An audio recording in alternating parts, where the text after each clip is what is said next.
privy to that information where the government has said they've done all they can. More than enough, because the government can never say that. Yeah, they can never say they've done all they can.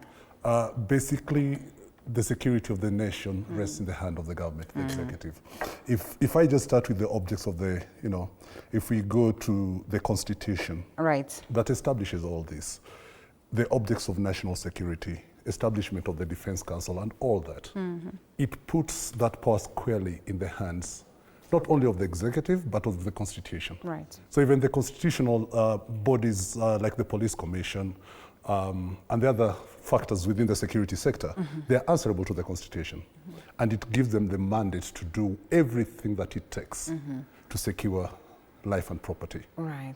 I don't believe the government, as I said, I'm not privy to that statement that they've done the much they can. If I look at the statistics that have been given, I'll tell you for free that they're a bit old. We need to update them. Some of those gangs mentioned there long ceased to exist. Some of the names have been regurgitated over time, and people still like think the 42 brothers? Yeah, like 42 brothers was in Dandora ages ago. You think they're not in existence? Why would someone come up with this report? I'm not saying, I'm just saying that sometimes we need to update. I mean, when I look at Byron, he knows why I'm laughing and why we're laughing. Because these things mutate every day. In the community, if you talk about 42 brothers, we know where they were based before and where they were. They're the same with Msumbiji? Msumbiji was in Western. Msumbiji is a different thing. Okay, interesting. Msumbiji was a Western thing. The finances were known, and they even assumed national authority, like Mungiki, for example. But what I want to say is this. The duty principally lays with the government. But number two, the community also has a very big role to play. But they must work hand in hand. The biggest factor contributing to some of this insecurity we have is just lack of trust.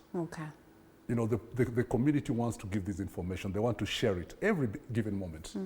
Then when there's a small issue and the police have to react to it, the way they react to it makes also the community now feel, if we share this information with you and we're just doing something like demonstrating, for example, I'm just using that, and then you come and beat us up, why should we trust you with anything again? So I think the cohesion between security agencies and the community needs not to be short-term. We need to know from the grassroots, I mean, from the time we are growing up, that it behoves all of us to ensure that we are secure in our communities.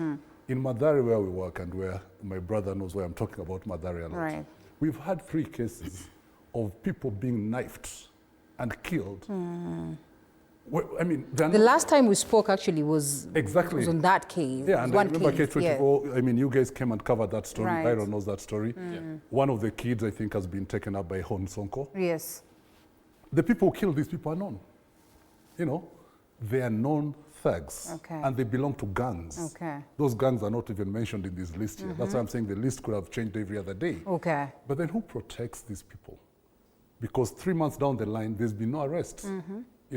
So there's a conspiracy of silence. Sometimes you begin to wonder why people literally get away with some of these crimes.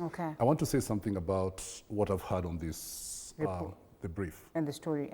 On Saturday, I happened to be in a space, and there was a gang of about 150 children fighting. 75, or about 150 children. 150 teenagers. They're on over what? Just fighting? They're chasing each other. You are in our mtaa. You're in our zone. You're not supposed to be here. Are you kidding me? I was in the midst of it. Now this is not a room I'm talking about. I was like, I thought these things ended ages ago. And what shocked me, they were all under 15 years of age. And I saw some pulling knives. Not knives. They had pipes. Nyahunyos on the pipes. And they were hitting others on the head and stuff. Now, my thinking was, if at 14, between 10 and 14, because that was the age, they're already doing that. That was in Eastlands. And it was around 5:36. People are in the streets. People are doing nothing. The parents are just watching, like it's a normal thing. When we normalize that amongst our young generation, that's how they grow and graduate into the next. I could easily identify who the leaders were in that group. But they don't listen to you because they believe they can get away with it. Where have they modeled it from? That impunity, they must have modeled it from somewhere. Well, interesting. And we come back to get to understand that some more and what then happened thereafter. But Senior, here we stand and we have a report that is quite disturbing.